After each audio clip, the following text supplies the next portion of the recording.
영재 공부 5번째 시간입니다. 오늘도 훈육에 관련된 질의응답에서 한 꼭지를 뽑았습니다. 영문 원전을 읽어보면은 아이가 너무 자기 합리화가 강해요. 그리고 말꼬리를 잡고 그 부모의 말에 시비를 합니다. 필라델피아 변호사 이런 표현이 나오더라고요. 그래서 필라델피아가 법률가를 많이 배출하기로 유명한 동네인지 그런 표현이 나옵니다. 실제로 제가 상담하는 과정에서도 말로는 이길 수가 없어요. 뭐 그런 하소연을 하는 부모들을 많이 만났고요. 또 저도 개인적으로 우리 아이들을 양육하는 과정에서 비슷한 경험을 했던 것 같습니다. 그것보다 이제 더 심한 경험은 사실은 멘사 모임에서 경험을 했죠. 제가 회장을 할 때 혹은 어떤 중요한 포지션에서 활동을 할 적에 뭔가 형식 논리를 들이대면서 제가 보기에는 얼토당토한 그런 것들 가지고 딴지를 거는 거죠. 그리고 그건 그렇지 않다 이렇고 저렇고 합리적인 설명을 해도 또다시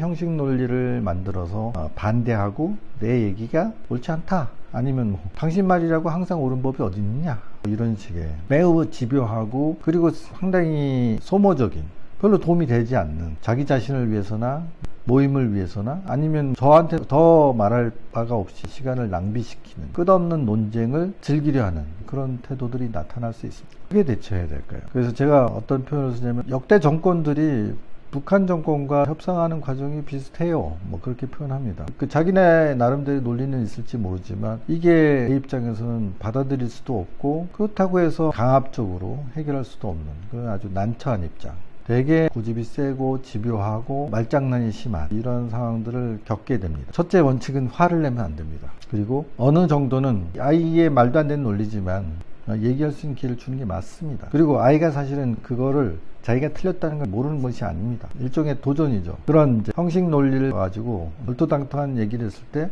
부모가 어떻게 대응하는가를 빤히 지켜보고 있는 것이죠.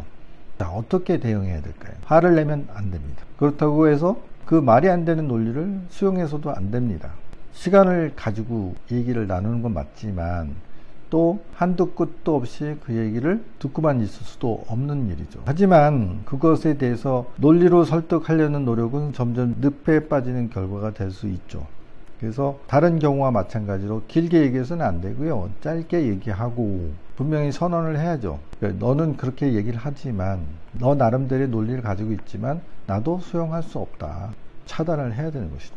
그 말에 휘말려 들어가지고 끝없는 말장난에 빠져서는 안 되고, 설득하려고 노력은 하나 당장에 설득이 될 걸 기대해서는 안 됩니다. 어린아이와의 대화에서도 마찬가지고요. 사실은 부부간의 대화에서도 마찬가지예요. 분명히 상대방은 내 얘기가 옳다는 걸 알지만 자존심 때문에 그걸 수용하지 않는 경우가 상당히 자주 발생합니다.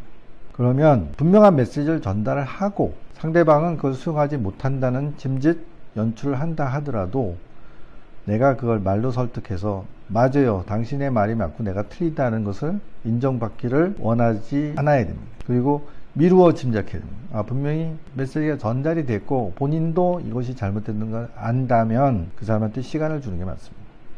그러니까 당장에 그 말을 자복을 하고 인정을 하고 자기가 잘못됐다는 것들을 상대방에게 인정하는 것은 자존심이 너무 상하는 일이기 때문에 엇가는 궤변을 넣어놓게 됩니다. 그걸 계속 고집을 하게 되면 얘기가 길어지고 그런 성향을 오히려 강화시키는 함정에 빠진다는 것이죠. 그리고 이제 상대방의 체면을 남겨놓는 그런 전략, 원칙이 필요합니다. 자, 당신이 어떤 얘기를 했지만 나도 받아들일 수는 없다. 그걸 선언하고 내 얘기는 이것이다. 여기까지만 얘기합시다. 하고 물러서는 게 맞습니다. 그걸 인정시킬 필요가 없습니다.